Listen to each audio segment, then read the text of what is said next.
This is a retelling of the Odyssey that is G-rated versus R-rated, because now Odysseus is telling all of his adventures to his own wife.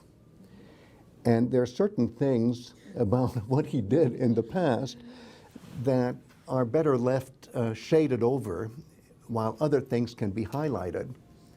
And it is a wonderful retelling of the Odyssey that reminds us in many ways of the very beginning.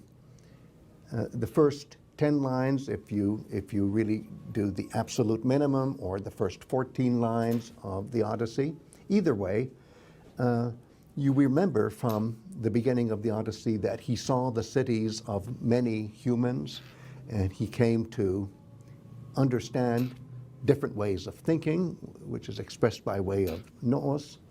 And here again, you see how Teiresias instructed me to go to very many cities of mortals.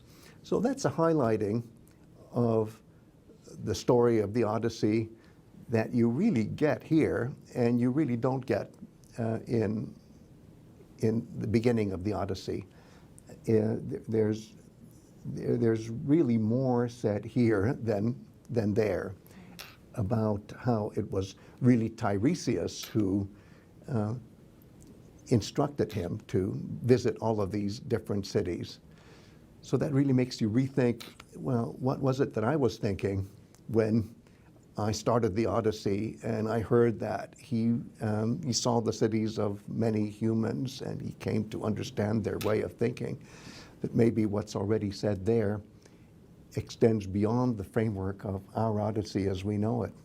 Or it can be made to fit that framework of the Odyssey. It works both ways. Still, I'm saying here that you get a sense of the open-endedness of the Odyssey tradition, and you get a better sense here than before. However, other things are, as I say, left, shall we say, unsaid, and he's already being very defensive, Odysseus is, when he says at line 266, your heart, and he's talking to his wife Penelope, will not be pleased, and of course I wouldn't be pleased either,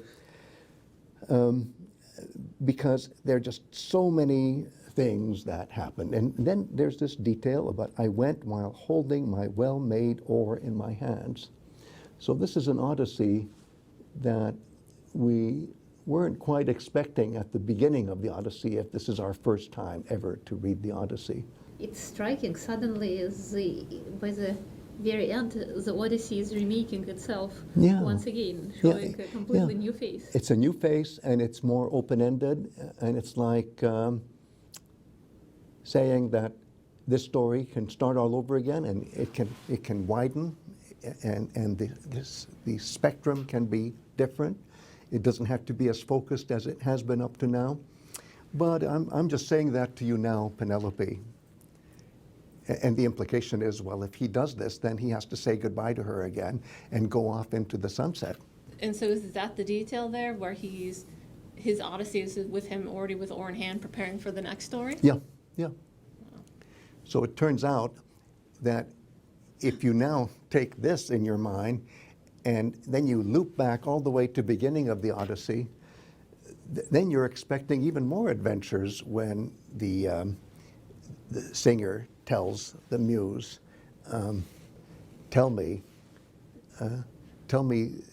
the man in that song, and tell what that song is, and well, what's the framework? At that point, you don't know yet. Wow. So does it just keep expanding forever and ever? Yes. His tomb receding forever and ever? Yes.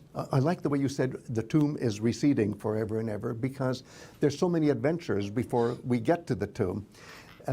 You know the story of Baron von Munchhausen, where he keeps staying alive as long as there's a little girl who asks him to tell another story. So he's always on the verge of death, but he never gets to die because the little girl says, tell me another story. So Dante, when he was making Odysseus to go till the end of the world, was in a way connected to the same tradition. Yes, yes. Because he's a trickster, it means that he can morph into a different kind of character at any given point.